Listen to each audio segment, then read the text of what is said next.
There are three things that I think every trainer can and now should do with the help of AI, because it's so much easier now, in order to be able to help their students better retain the information that they're educating them on.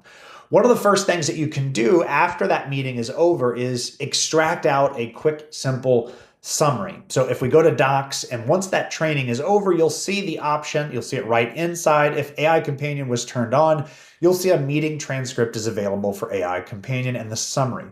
I can click on create the doc from the meeting and I get access to this general summary. So this is a quick recap, next steps, and topic by topic summary. But if I were to select the lecture summary as an example, I get an alternative view of that summary. It gives me an overview, key concepts that were raised, important questions, key topics, and then a topic by topic summary, as well as relevant Q&A in each section. Let's go ahead and go with the lecture summary.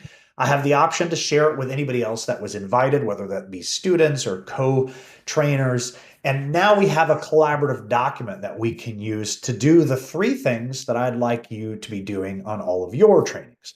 One of the first things we're going to do is create a quiz. So this is a great way to help ensure knowledge retention for students after that session is over. By putting in a quick prompt and accessing the transcript, we can ask AI Companion to generate an interactive quiz that we can send to our students as a practice session, perhaps for an upcoming test.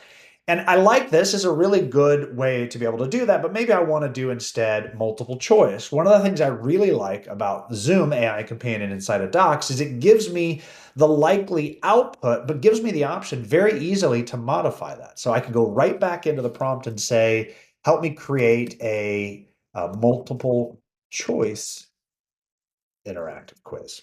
And it'll rerun and now give me exactly what I'm asking for. So the value of iteration inside of Zoom Docs is going to allow you to create that perfect prompt that gives you that perfect output is exactly what you're looking for.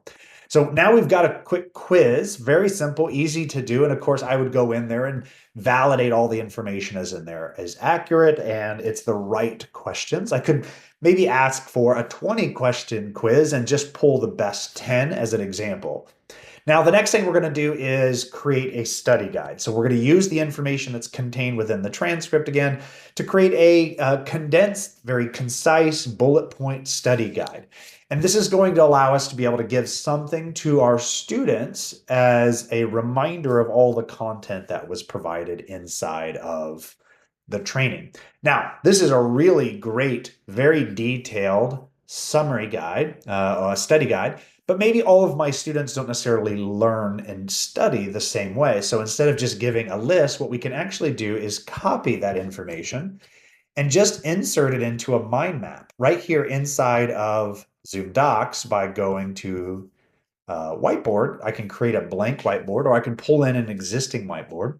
And all I'm doing here is launching AI Companion. And I have options for flowcharts, text, tables. We're going to create a mind map here. And I'm pasting that long list of this, what was contained within the study guide.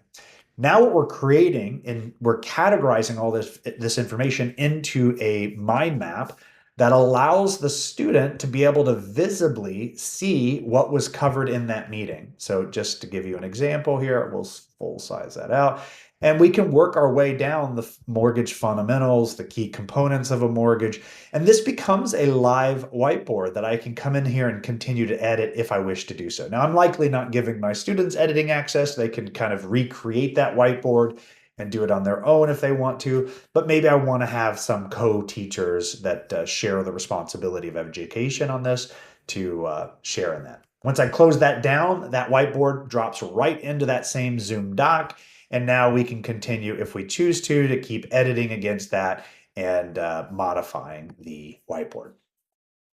Now, the last thing I'm going to walk through is a great tool for knowledge retention, and that's actually putting the information to work, whether that be asking a student to reteach it to somebody else or perhaps a role play. So inside of this, we're going to ask AI Companion to create a role play exercise that helps to ensure knowledge retention of the training, provide a scenario-based role play from the transcript. And the AI Companion will create a full-fledged role play, a scenario-based role play where you have multiple players. And of course, I can modify this to different quantities, different roles, just by simply tweaking the prompt. I hope this helps you understand how you can use a single training conducted with Zoom and catapult the information into things like quizzes, study guides, role plays, and then visual mind maps to be able to help not only you as an instructor convey your message, but also your student to be able to understand it and continue to work with the information you've trained them on.